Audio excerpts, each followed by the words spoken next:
I have a quote for you. Quote, "Matrimony is always a vice. All that can be done is to excuse it and to sanctify it." End quote. Now, a fellow by the name of Jerome said that. He is one of the, quote, fathers, end quote, of the Catholic Church. That was his opinion about the subject of marriage. Matrimony is always a vice. All that can be done is to excuse it and to sanctify it. That's what Jerome thought. I have another quote for you. "For this cause shall a man leave his father and mother and cleave unto his wife." Now God said that. That was God's opinion. Jerome had his opinion and God had his. Marriage is something that you can find all kind of books on. You can find statements. You can find books that praise marriage. You can find statements that condemn it. Marriage has been called all kinds of things. Marriage has been under assault. Marriage has been a lot of things. Marriage has continued. Now, marriage as an institution is increasingly being called into question today. We have what are called alternate lifestyles. Marriage is viewed by many as a human institution that must adapt to new standards of society. This is the way, of course, that many view it, and I'm afraid that even sometimes in God's church, have kind of lost sight of the true answers to some of these questions. But this is the way that many people view marriage. Well, you know, it has to adapt to the changing standards, the changing mores of the society. Divorce is more and more being viewed in society as a whole as a viable option.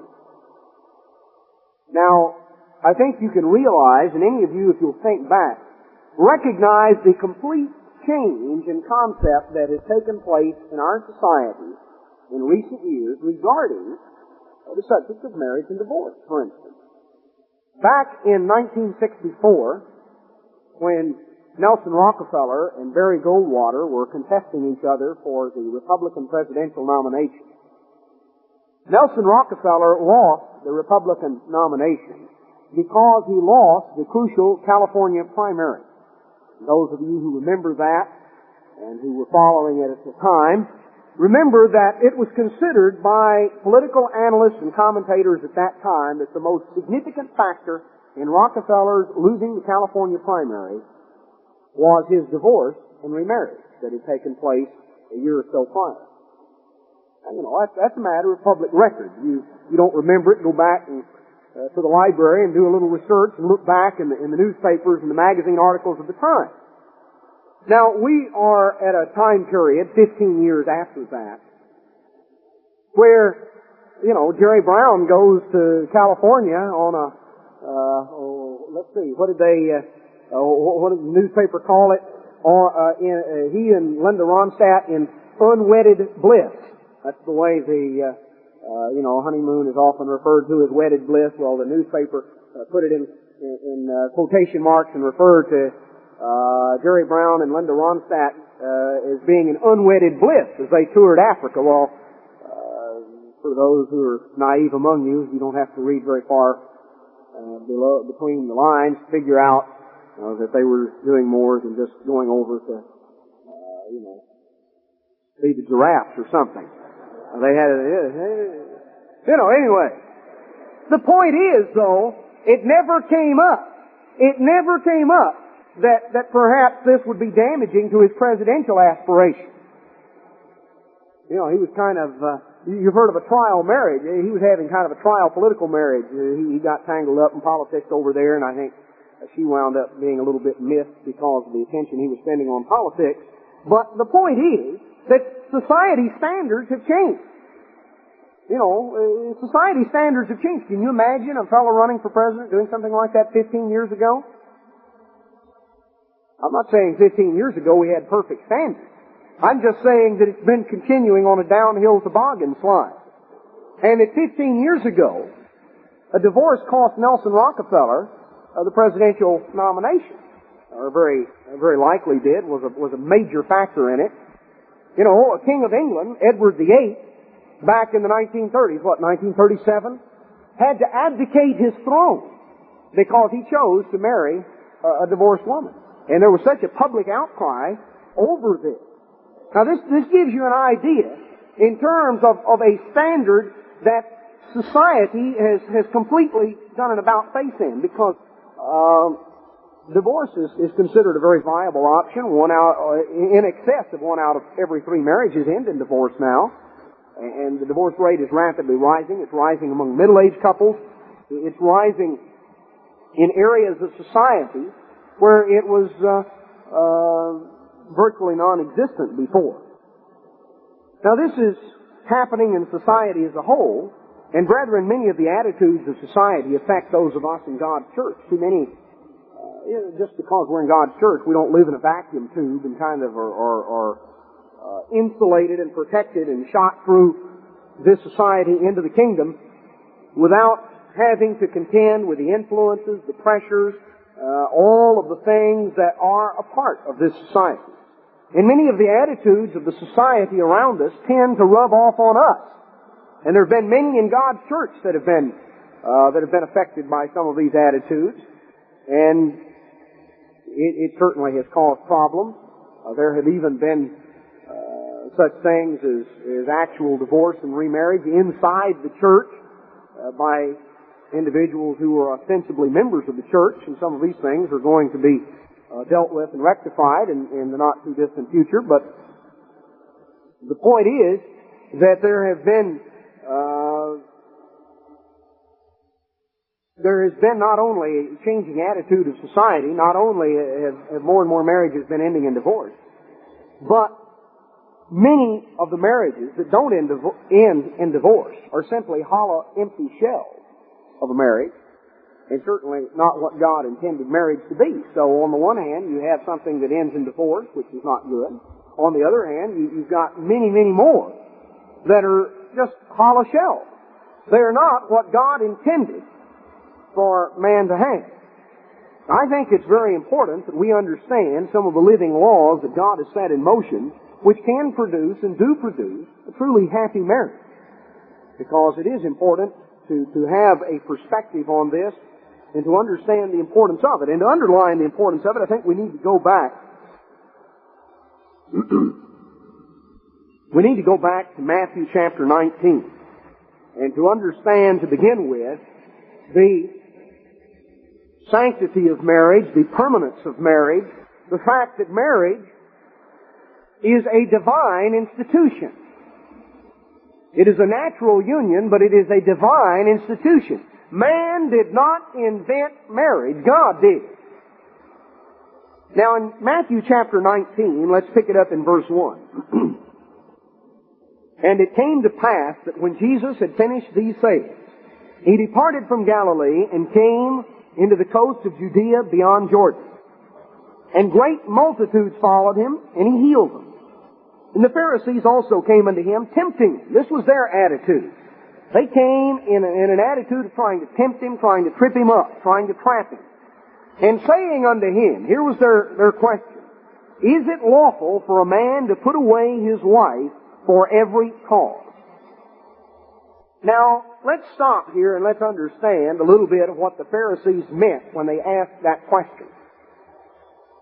When they said, is it lawful, they had reference to the law. Now, the first 5 books of the Bible were called and are called by the Jews the law or the Torah. The first 5 books, the books of Moses. When they said, is it lawful, they had reference. And they had reference particularly to Deuteronomy chapter 24. Now, I'm not going to go back through there. The subject of the sermon is not divorce and remarriage and going into all the details of that. Perhaps I will give a sermon on that in the not too distant future. I don't know. Don't have anything specifically planned on it. But that I don't want to get just off into that and all the technicalities of that because that's not what I want to focus on this afternoon. But it is important to set a stage. Now, this is what they had reference to Deuteronomy 24, where the Jews and the Israelites, where Moses had given to the Israelites a legal stipulation concerning the subject of divorce. And he said if a man discovers some uncleanness, or the marginal rendering is some matter of nakedness in his wife, and he can put her away, and it goes through. Now, it's worded in the Hebrew, and you can check it out.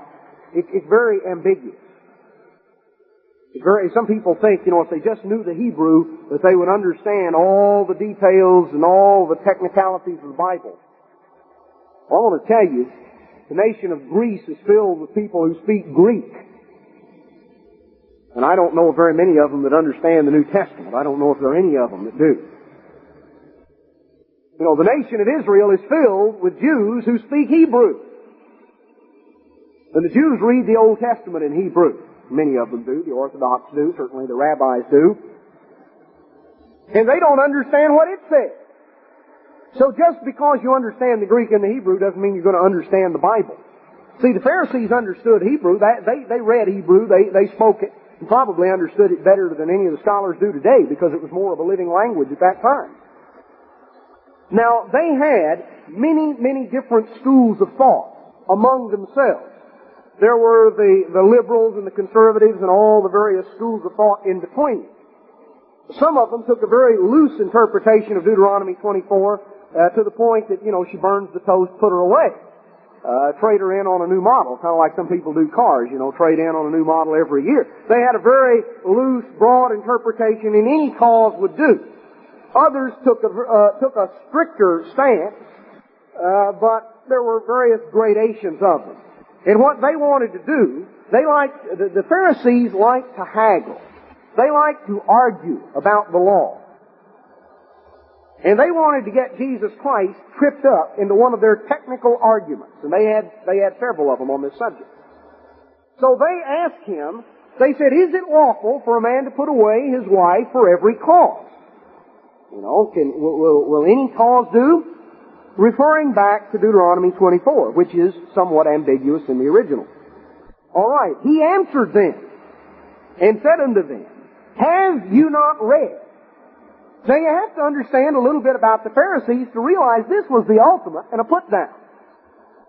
They prided themselves on not only having read, but having virtually memorized the whole Old Testament. You've got a scriptural vocabulary you're proud of, 100 scriptures or something. I dare say that there are not very many of us that would be in that classification, but if you do, you're still far short of them. They had tremendous sections of the Bible memorized. They really prided themselves on this. It was a real point of vanity with them. All right. So Christ gave them the ultimate in a put-down. And this is the way He answered them many times. People say, well, haven't you read? And this, everybody's standing around and they kind of snicker because that was really, that hit them where it hurt. It hit them right in the vanity. That's where it hurt. He said, have you not read that He which made them at the beginning made them male and female, and said, for this cause shall a man leave father and mother, and shall cleave to his wife, and they twain shall be one flesh. Wherefore, they are no more twain, but one flesh. What therefore God has joined together, let not man put asunder. Now, they said, is it lawful? Christ answered out of the law. But He went back, prior to Deuteronomy, He went back to the book of Genesis.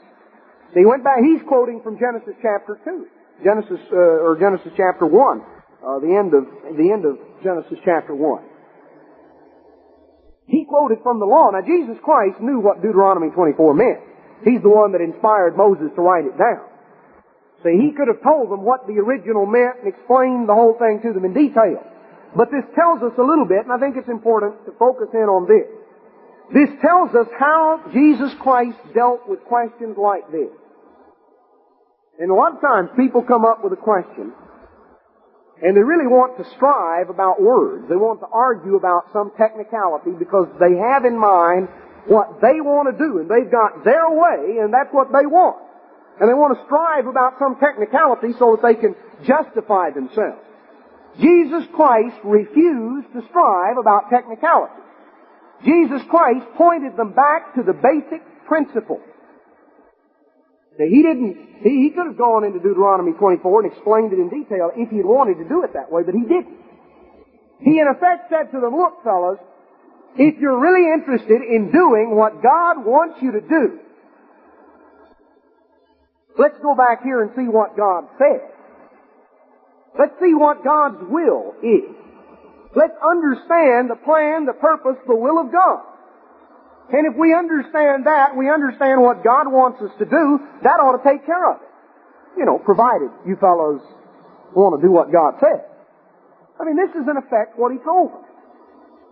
He pointed them back to the basic principle. In effect, He said, look, if you want to know, you're really curious to find out how many wives God thought a man ought to have, how many did He make for Adam? Gives you a little insight into the subject. You see, that's the way Christ answered them. He did not strive about a lot of technicalities. He pointed them back to a basic principle. He said, in the beginning, what did God do? He made one man and one woman. And He joined them together in marriage and said, for this cause shall a man leave father and mother, cleave to his wife, and they twain shall be one. So God joined them together. What God joined together, let not man put asunder. He dealt with it in principle. Now, this really shot him out of the saddle. In verse 7, they said unto him, you know, then they were upset. They really had their feathers ruffled because he hadn't answered them the way they had supposed. They thought they were going to get an argument going. And Jesus Christ dealt with them on the matter of the basic principles of the law of God. They said, well, why did Moses then command to give a writing of divorcement and put her away? Now notice the way they phrased it. They said, well, Moses told us we had to divorce and give this writing of divorcement and put them away. No, Moses didn't tell them they had to divorce anything. Notice what he said. Verse 8, he said unto them, Moses, because of the hardness of your heart, allowed. There's a lot of difference between allowing and commanding. You know, let's notice to begin with. Why Moses didn't command them to give a writing of divorcement and put them away. See, they tried to lay it off and say, well, you know, you're condemning us and Moses. He said unto them, Moses, because of the hardness of your heart, because you guys are so carnal-minded, because you're not led by the Spirit of God, Moses allowed you to put away your wives, but from the beginning it was not so. You know, God did not mention anything to Adam and Eve on the subject of divorce. You know, God gave them instruction in the Garden of Eden. He didn't give them any instructions concerning divorce. Didn't mention it in the first marriage ceremony because God never intended it. Didn't intend for Adam and Eve to divorce. He said Moses allowed something because you were carnal-minded.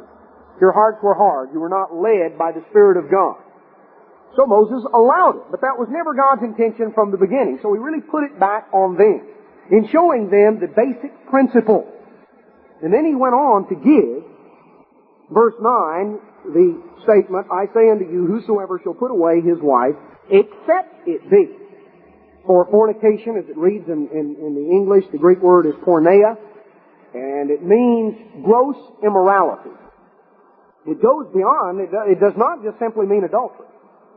It does not mean just adultery, because just go on. Whosoever shall put away his wife, except it be for porneia, and shall marry another, commit adultery. Now the word that's translated adultery here is the Greek word moikia. Not porneia, but moikia, a completely different word that means adultery. A porneia means something different. It goes beyond adultery. It carries the connotation of harlotry, of whoredom. As you go back to Jeremiah, I believe in chapter 3, where God talked about He was going to put away Israel because of Israel playing the harlot. You know, just a repetitive thing. And when the Old Testament was translated into Greek in the Septuagint, the word porneia was used there to translate that word harlotry, or whoredom, in the Old Testament.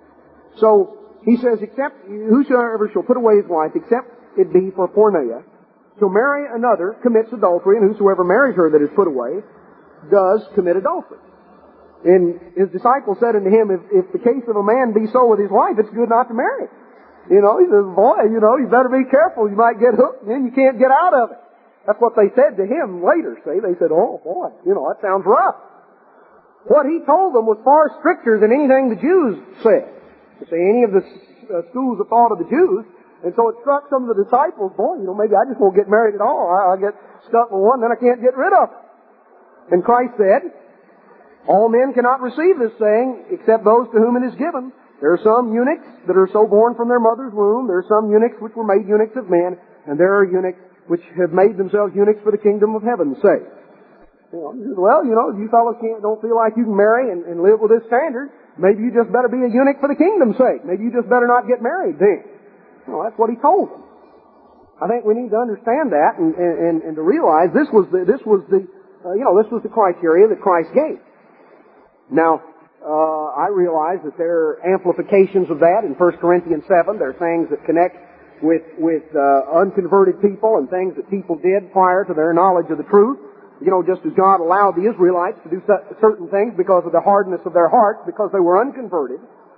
So God, the whole world is unconverted. And because of the hardness of their hearts, God is not judging the world in a spiritual sense right now. But when it comes down to the standard that God requires of converted people inside, I don't want to get off into a lot of the details and all of the technicalities of it. I want to deal with the principle because I want us to understand that marriage is an institution ordained of God to be a permanent relationship between one man and one woman until death do them part. And that is the will of God. That is the statement of God. That is the teaching of Jesus Christ. God says back in the book of Malachi, Malachi chapter 2, verse 14. Yet you say, God is going through here, He's talking about in verse 11, Judah has dealt treacherously and an abomination is committed in Israel. And Judah has profaned the holiness of the eternal. And so it goes on that God will cut him off. And in verse 14, yet you say, wherefore? Why? They kind of clasped their hands and were very pious and said, why would God talk to us that way? Because the eternal has been witness between you and the wife of your youth.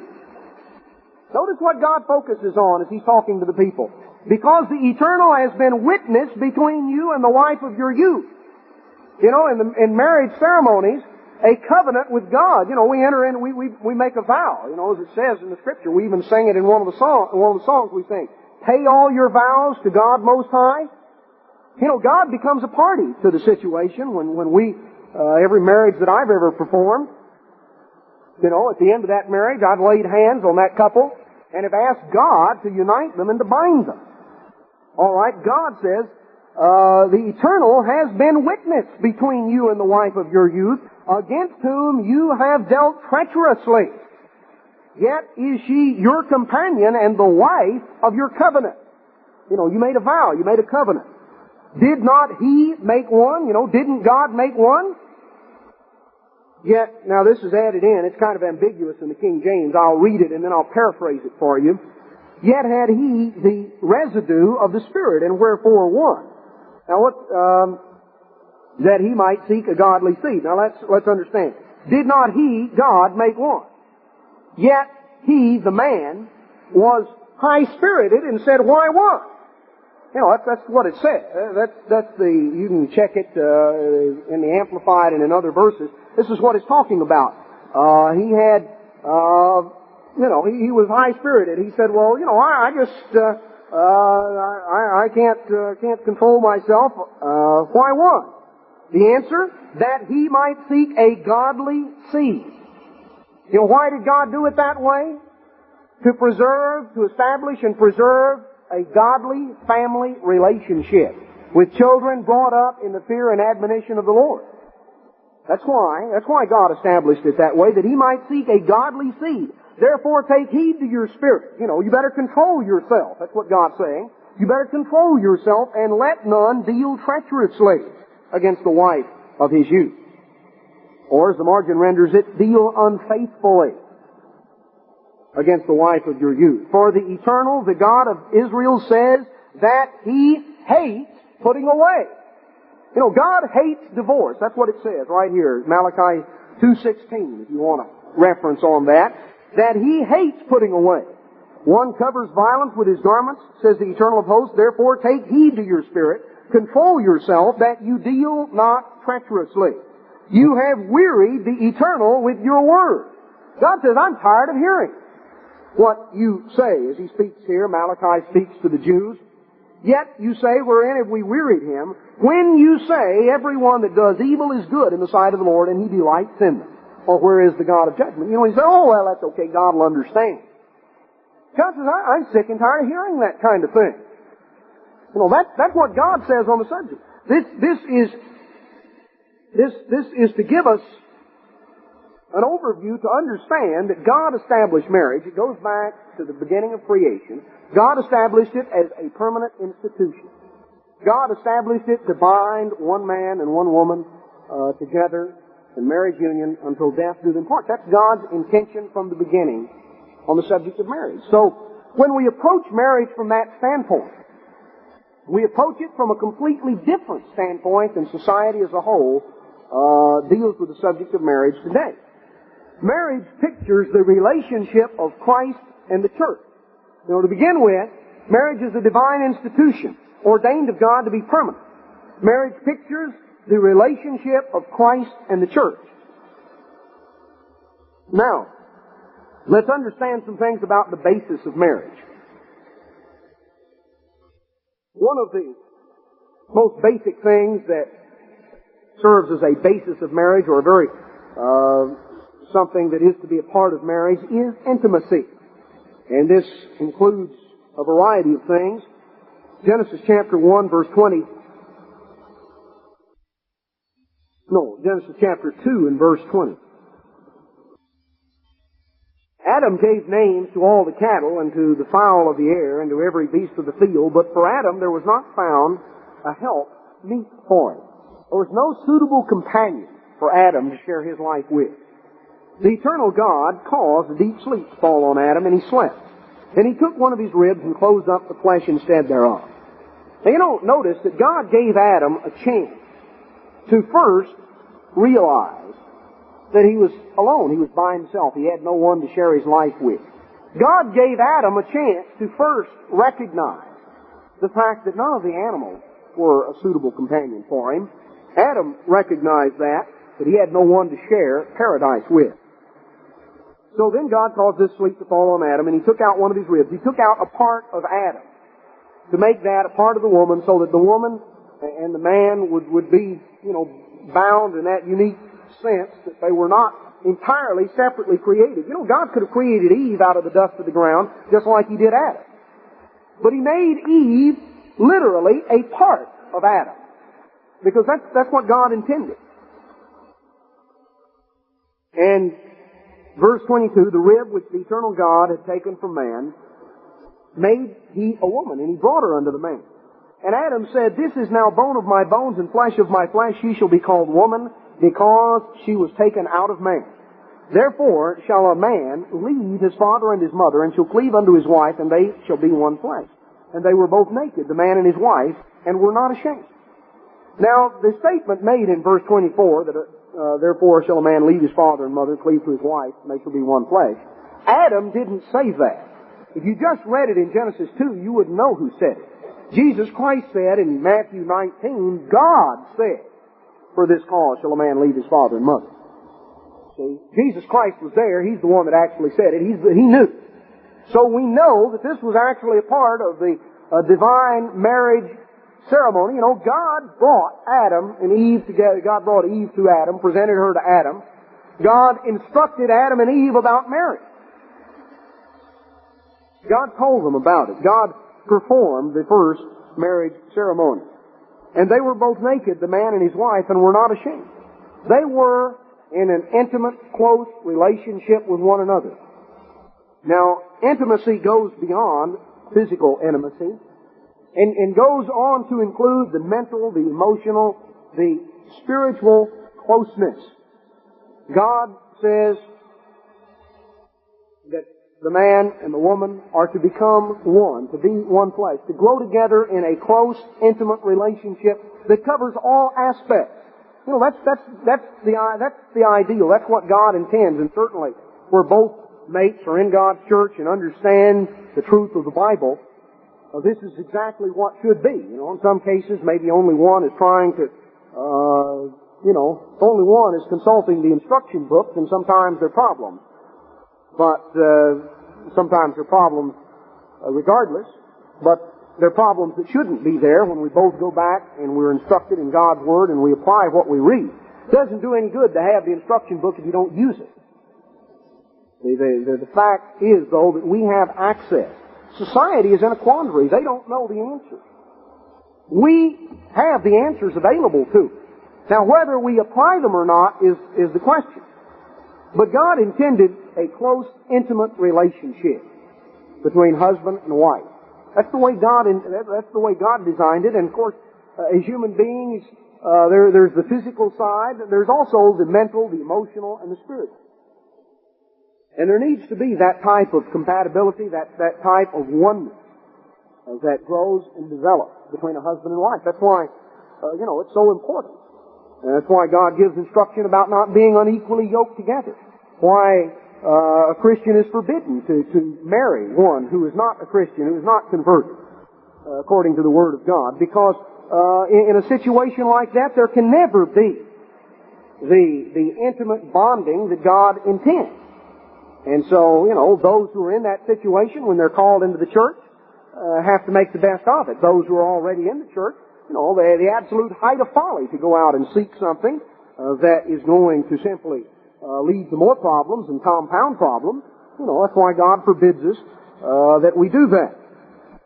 So, we see that intimacy is a basis of marriage, and going on, something that is a basis for intimacy is love. Now, God defines love, and God tells us how we're to love each other, and God tells husbands and wives how they're to love each other. Back in Ephesians chapter 5 and verse 25, it says, "Husbands, love your wives, even as Christ also loved the church and gave himself for it." I want to tell you something, husbands, that's a tall order. Let me read that again. Husbands, love your wives. How much should you love them? Even as Christ also loved the church and gave himself for it. Christ gave himself for his bride. Jesus Christ sacrificed himself for his bride. You talk about, love is not selfish. I want to go through some things in 1 Corinthians 13. I want to focus on it in the context of marriage. The love Jesus Christ had for the church was not a selfish kind of a love. Where, love consists of, I want you to do all these things for me, I'll sit here and enjoy it. Love is an outgoing concern, and that was the way Jesus Christ expressed his love for the church on down in verse 28. "So ought men to love their wives as their own bodies. He that loves his wife loves himself." God joins you together as one. You ought to love your wife as you love your own body, your own self. Take care of her, and even go beyond that to give yourself for her, to sacrifice yourself for her. That doesn't mean just some, if it ever came down to it, boy, I'd sure protect her. I'd jump in the middle. I'd be there to rescue her, to play the dashing hero. All the while, we sit around and we never do anything that is geared toward serving and helping our wife. No, if we're going to give ourselves, you sacrifice yourself. What is you sacrifice your life. What is your life? Your life is composed of time. Your life is composed of time. One of the problems in our society, and in fact, a little earlier in Ephesians 5:16, it talks about redeeming the time because the days are evil. I'm going to tell you, if they had to worry about redeeming the time because the days were evil back then, how much more do we have to worry about it today? We live in such a hectic, fast-paced society.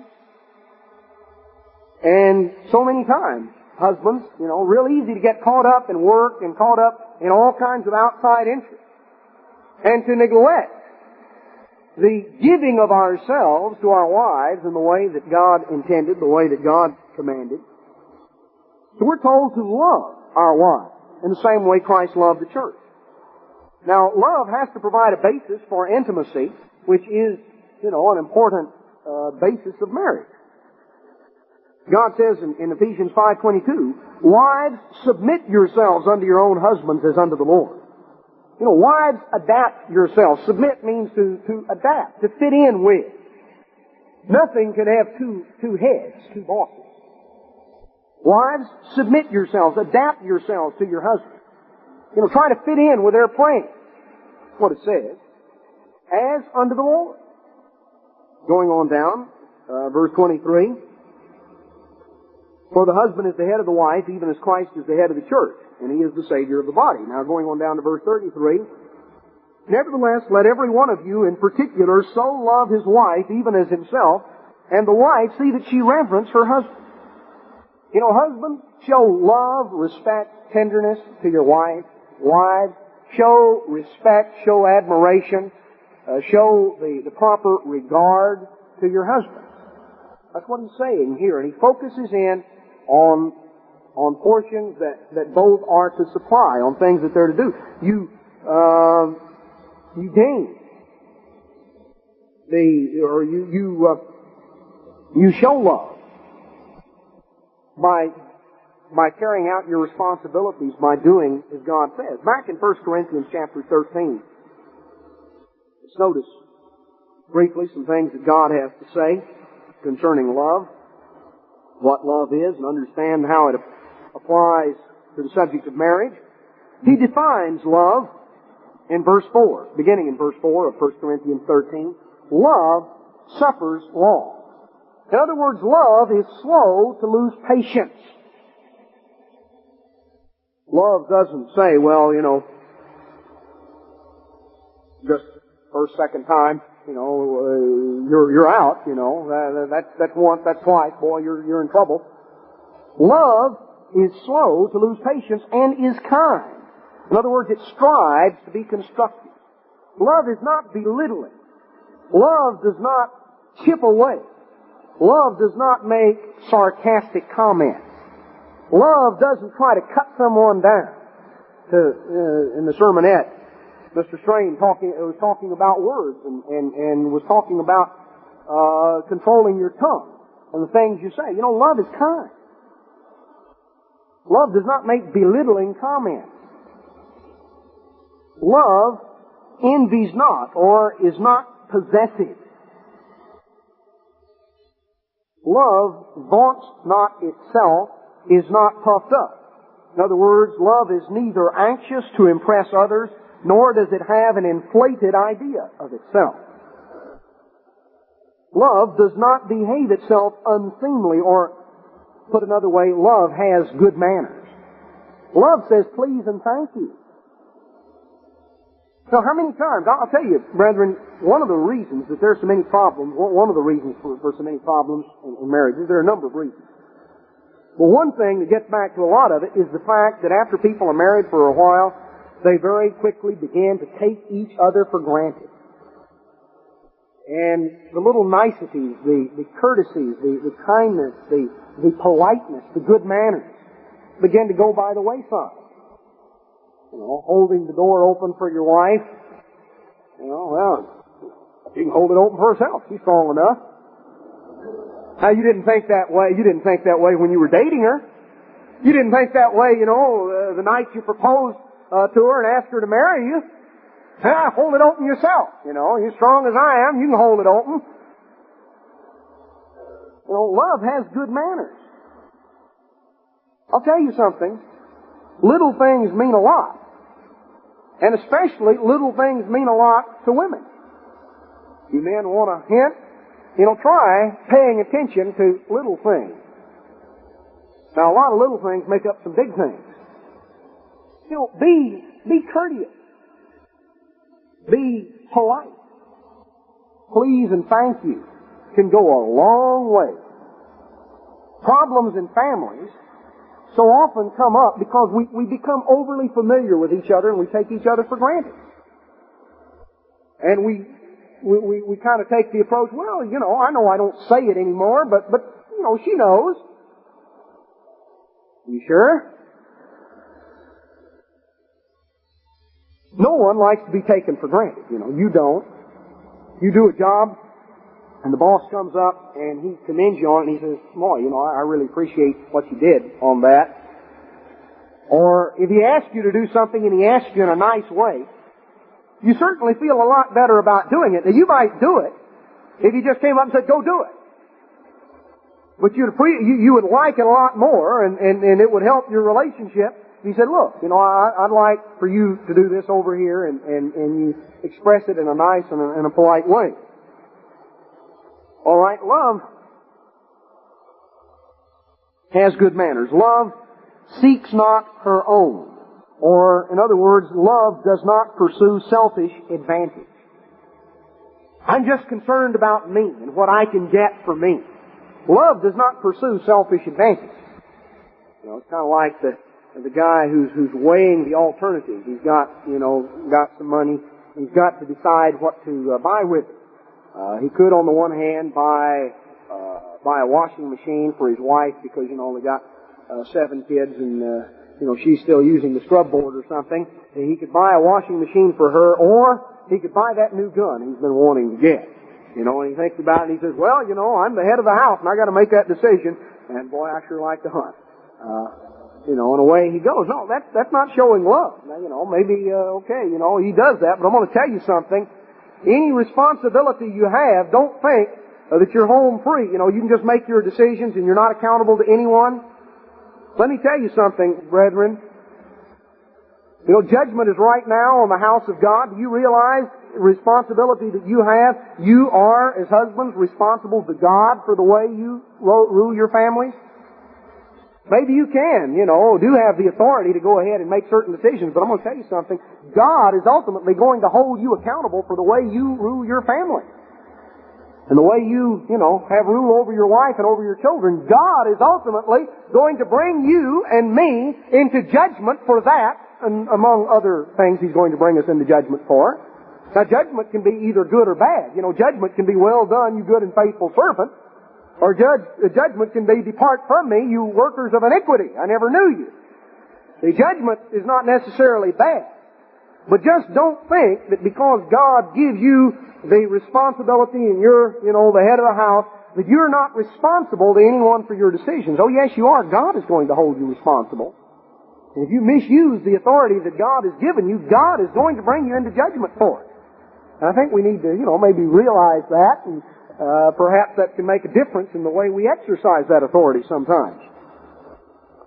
So love does not seek selfish advantage. Love is not that way. Love is not easily provoked. Love does not have a hot temper ready to fly off the handle. Love thinks no evil, or love does not keep account of evil. How many times the problems come up and all of a sudden, big fight going on, and well, you did so-and-so, and last week you did that, and the week before, and this whole long laundry list of things. Love does not keep account of evil. If you haven't read Mr. Apartian's article in the New Good News on forgiveness, you better read it. You better read it. He brings it out very forcefully in there about forgiving and forgetting. I'll make that an assignment. You do that. You read that article. I hope you're reading and studying all of the good newses that are coming out in the plain truth. I know sometimes maybe some of us got out of the habit, or some got out of the habit of that in recent years. I think we really need to get back into it, because there have been some tremendous articles coming out and things you need. Things I need. Things we all need. But that's a very important article on the subject of forgiveness. Love does not keep account of evil. Doesn't keep a long list ready to pull it out and, here's all the things you've ever done. And I'm going to add this one on to the bottom. And then I'll have, and then when you get to 491, well, then I can leave him, says you have to forgive him 70 times 7. I've got my list here. I'm just waiting till I hit 491 and there she goes. Well, that's not what Christ was talking about. No, that's not the way to do it. Won't work that way. You might as well, you have to just wad the list up and throw it away. So there goes that down the drain. Love rejoices not in iniquity, and it doesn't gloat over the wickedness of others, but rejoices in the truth. Love bears all things, believes all things, hopes all things, endures all things. Love never fails. And it goes on talking about other things. But we have a description here of love. And certainly a description we need to apply in our own lives and certainly in our own marriages. I think one of the reasons why there's so many problems in home life and why there's such an upsurge in divorce in our society was really analyzed well by U.S. News and World Report in a magazine article they had about a year ago. And the title of the article is Why It's Called the Me Generation. Why it's called the Me Generation. This is, I'll read you the subtitle. For many young people, the pursuit of happiness is the dominant preoccupation. For some, it means self-indulgence. For others, the goal is self-understanding. Social analysts use the phrase, the new narcissism, the new narcissism, to describe these goings-on. Narcissists, they explain, find it difficult to enter into close relationships. A narcissist sees others existing only as a means for maintaining his or her own well-being. Now, let me explain a little bit here. The term narcissist or narcissus goes back to, in Greek mythology, a fellow by the name of Narcissus. And the story of Narcissus is that he sat gazing into a pool at his own reflection and fell in love with himself. You know, that's the story of Narcissus. He fell in love with himself, with his reflection in the pool, and spent all his time gazing at himself. You know, he was wild about, he was the original Me generation. Okay, well, his name has been given to psychiatrists and psychologists like to hang a label on everything.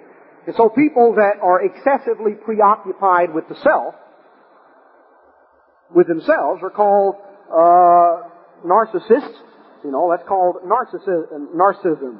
Anyway, call it excessive preoccupation with the self. That's more explanative as to what it means. I wouldn't have gotten tongue-tied on that if I hadn't been. My wife and I were discussing how to pronounce it on the way to church in Lufkin this morning. We got to going back and forth trying to figure out on several alternate pronunciations. And before we'd gotten very far, we started laughing. She said, "You're probably going to come out with one of those others when you get up there." Sure enough, I did. So that's the way it works. Anyway.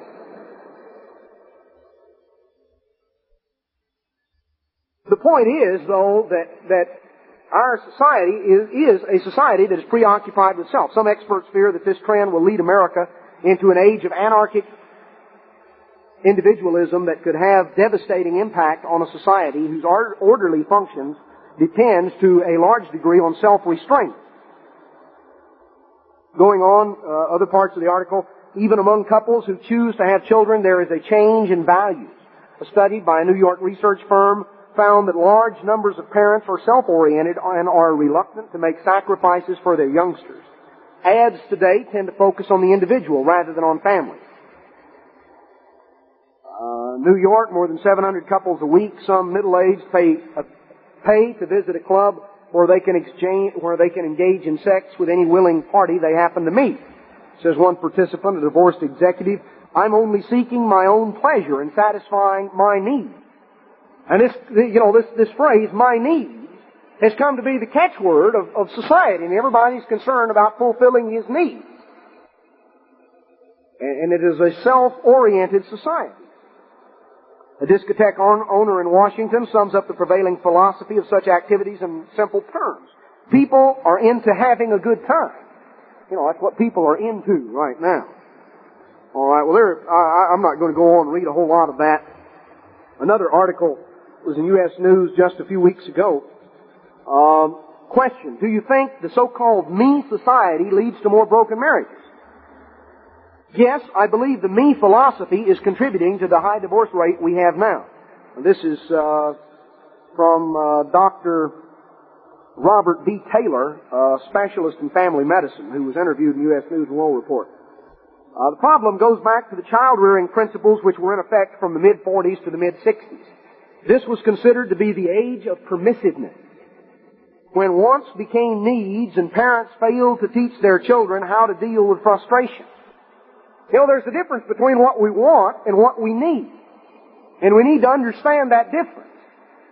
And during the age of permissiveness, children were not taught the difference between wants and needs, and so now everybody thinks that he needs everything to his liking, to his specifications. This was a result of the age of permissiveness. Parents failed to teach their children how to deal with frustration. You don't always get everything you want. I'm not trying to be hard-nosed when I say that. That's just the facts. Just the facts. That's the way life is. We don't always get everything we want. In fact, we never get everything we want. It just works that way. So parents fail to teach their children how to deal with frustration. They fail to teach them a sense of commitment to relationship and to relationships and to others. Many of the people in this group are now young adults in the early years of marriage when they are the most vulnerable to divorce. Another factor is that we're living in the age of disposability. Use it once and throw it away. No return, no deposit society. Over the past decade, there has developed a feeling that relationships are equally disposable. Divorce has unfortunately gained social acceptance. He goes on talking about some of it. But he focuses in on the fact of the me generation. And certainly, brethren, we need to understand this. I want to spend a little bit of time on it because the preoccupation of our society is self-indulgent. Now, God prophesied of this, inspired the Apostle Paul to write in 2 Timothy chapter 3. 2 Timothy chapter 3, verse 1. This know also that in the last days perilous times shall come. For men shall be lovers of their own selves, covetous, boasters, proud, blasphemers, disobedient to parents, unthankful, unholy, without natural affection, truce breakers, false accusers, incontinent, fierce, despisers of those that are good. Verse 5, having a form of godliness, but denying the power thereof, denying the authority of God's way of life. Clinging to religion. What is it? The Methodists now have a divorce ceremony. They go through in church, where they have the blessing of the divorce, just like they have the blessing of the marriage. Abominable in the sight of God. God says, I hate that. You go back and you read some of the punishments God says is going to come on the false ministry of this world, or their abominable teachings on every imaginable subject. God says perilous times will come in the last days, and the first thing He lists to categorize the end generation is men shall be lovers of their own selves. God lists the me generation, the excessive preoccupation with self, as the first descriptive phrase of the last generation. God describes that in the context of being perilous times that are coming. Because it is perilous times. It threatens the destruction of the family unit. And the destruction of the family unit threatens the destruction of all mankind. Well, the commission of this era of the church is to turn the hearts of the fathers to the children and the children to the fathers. God says, lest I come and smite the earth with utter destruction. The family unit pictures the relationship that we have and can have with God. The family relationship is a type of the kingdom of God. Pictures the relationship of Christ and the church. And Satan hates the family relationship. He hates the fact of what man can be and what he can never be. And as a result, he has an all-out attack to destroy the family relationship. A lot of the problems that are coming to the fore in recent years has been because of the increase of an excessive preoccupation with self that is the tenor of our society. And brethren, we have to realize that a lot of the attitudes and a lot of the concepts of society gradually begin to rub off on us, and we're not even conscious of the fact we're absorbing it. But we begin to change in our attitude and our outlook, in our acceptance of things that God condemns. And we gradually come to the point where we're not bothered by some of these things anymore. Things have crept into the church of God that would have, if there are those, who died 15 years ago that could suddenly be resurrected, they would be so shocked and appalled at some of the things that have transpired. You know, what do you think? Mrs. Herbert Armstrong died 12 years ago. You know, she could have been resurrected. Particularly, I have particular reference to before things began to turn around, but, you know, we haven't solved all the results of things. I'll guarantee you she would have been quite shocked by, I think what would have maybe been the most shocking is the acceptance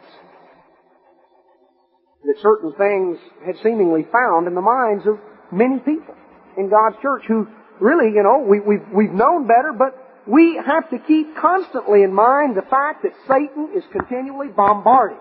And we're living in this society, we have to be in it, even though we're not to be of it, but that is very difficult, to be in something and yet not of it.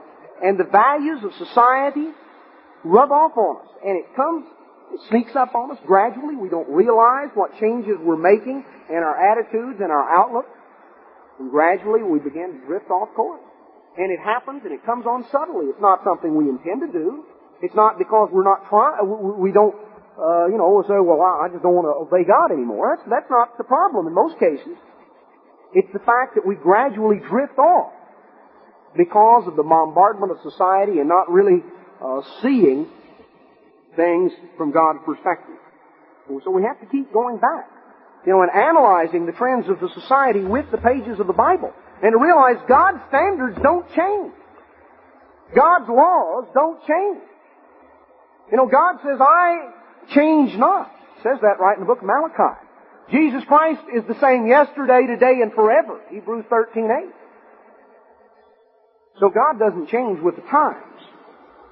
Now, there are many other things that I wanted to get into, and I see that I'm not going to have time. I'm going to continue this at a later date because this is a subject in sermons on the relationship of the family, on husbands and wives, and there are many aspects of it to go into, are things that I think we need a particular emphasis on in the Church of God today because the emphasis of society has been so corrupting and so false from the standpoint of God's Word.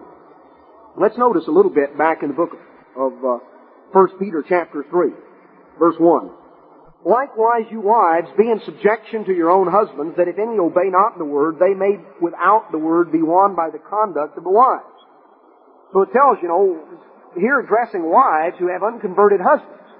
The way to win them is not to try to talk religion to them. If you're in the church and your husband is not, don't try to talk religion to it. Don't try to explain things out of the Bible to it. Now, if he really wants to know or something, you can answer his question or suggest literature. But so many times we want them to want to know, and we keep trying to push it at them. And all it does is cause problems. You win them by your conduct. While they behold your chaste conduct coupled with fear, whose adorning, let it not be the outward adorning of plaiting of hair and of wearing of gold or putting on of apparel. Let it be the hidden man of the heart, and that which is not corruptible, even the ornament of a meek and quiet spirit, which is in the sight of God of great price. And that's something, this talks about the ornament of a meek and quiet spirit in the sight of God of great price. Now that is not society's ideal for women. That's not, it's not describing Bella Abzug here. The ornament of a meek and quiet spirit. That's not the typical women's liberty. That's not what God holds out as an example. After this manner, in the old time, the holy women also, who trusted in God, adorned themselves, being in subjections unto their own husbands. Boy, this flies in the face of our modern equality in everything. Even as Sarah obeyed Abraham, calling him Lord, whose daughters you are, as long as you do well and are not afraid with any amazement. Likewise, you husbands, dwell with them according to knowledge, giving honor unto the wife as unto the weaker vessel, as being heirs together of the grace of life, that your prayers be not hindered. Finally, be you all of one mind, having compassion one of another, love as brethren, be pitiful or full of pity or tenderness, be courteous, not rendering evil for evil or railing for railing, but counterwise blessing, knowing that you are thereunto called that you should inherit a blessing. So, it talks about here being relationship of husbands and wives. Now, I want to focus in on verse 7 a little bit, Husbands, dwell with them according to knowledge, giving honor unto the wife as unto the weaker vessel, and as being heirs together of the grace of life, that your prayers be not hindered. You're having marital problems, it's interfering with your spiritual life. No, that's what God says. You want your prayers bouncing off the ceiling, not rising any higher than your voice?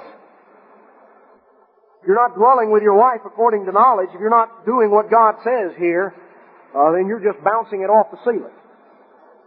Your prayers are being hindered. So what that says, husbands and wives, is if you've got problems, you better get them ironed out, because it will destroy you spiritually if you don't. It will destroy you spiritually if you don't. So if you've got problems, you better iron them out. You better seek counsel. You better study the Scriptures. And certainly, that's why God has placed the ministry in the church. For the edifying, the building up of the body of Christ. For the work of the ministry. For the perfecting of the saints. That's why God has placed the ministry here. That's why I'm here. That's why the elders are here in this congregation. To serve you. Through our counsel, through our advice, through our correction, through our admonition, through our encouragement, to work with you and to help you and to serve you. Avail yourselves of that counsel if you're having problems of this nature. Because I am telling you on the authority of God's Word, it will destroy you spiritually if you let it coast on. It really will. Now, how many times are we as husbands really dwelling with our wives according to knowledge? So many times we don't even, we barely get to know our wives in the sense of, in the ongoing sense. Maybe we knew each other once, and as we go on, you can't know someone unless you spend time with them, communicate, unless you're aware of their feelings and their frustrations. I have a book I'd like to recommend, and I've only got one copy of it. I've loaned it out to I don't know how many people, but I'm sure it's available at the public library. And I would, in bookstores, I would very highly recommend it. And it'd be good for husbands and wives both. I think particularly I'd recommend this to husbands, but I think it'd also be good for wives to read. It's by Dr. James Dobson, who's written several very good books. He wrote Dare to Discipline, and he wrote Hide or Seek. This particular one is What Wives Wish Their Husbands Knew About Women. What Wives Wish Their Husbands Knew About Women by Dr. James Dobson. And he goes through a number of things in his book that are right, that are correct. I'm not, I don't endorse any book 100% except for the Bible. But I'll tell you, the principles he brings out in there are biblical. And he applies many biblical principles and his experience, and he goes through talking about many of the problems and the frustrations that women deal with. And he bases this on thousands of women that he's counseled with. And I'll guarantee you, based on my experience, I would rate it exactly the same way he does.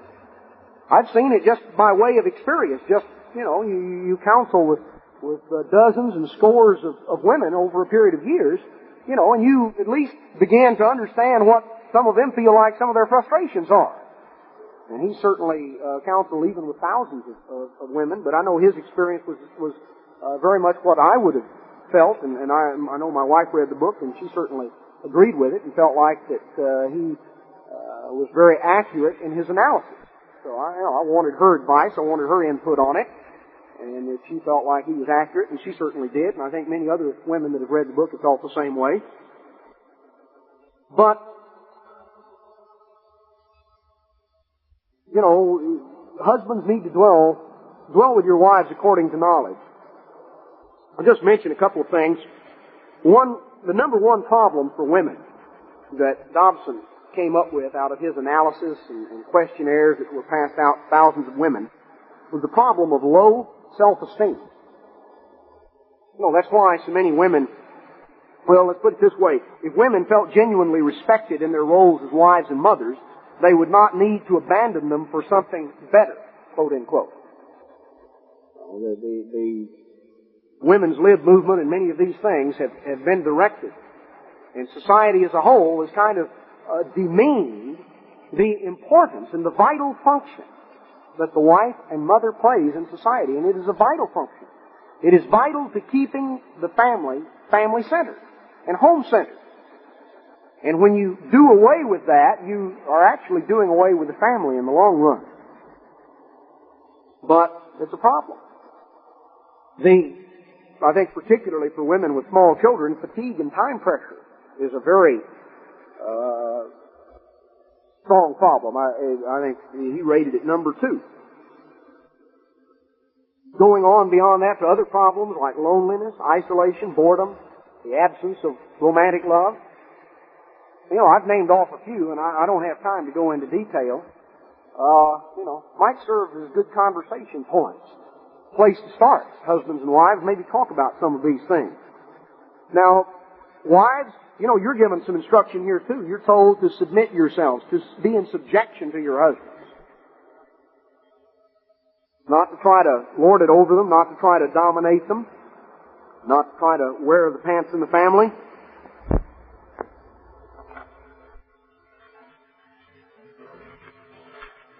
Don't set out to, on a remake hubby project.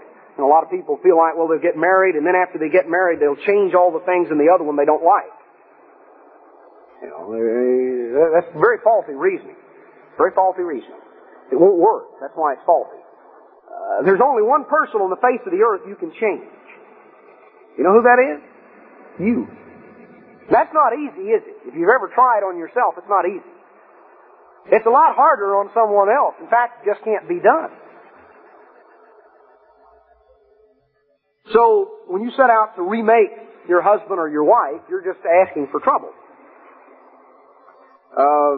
Down in Proverbs chapter 19 and verse 13, it says, "A foolish son is the calamity of his father, and the contentions of a wife are a continual dropping," or like a dripping faucet. To use a modern analogy, don't nag. That's the point of it. That's not the way to get things done. Don't nag.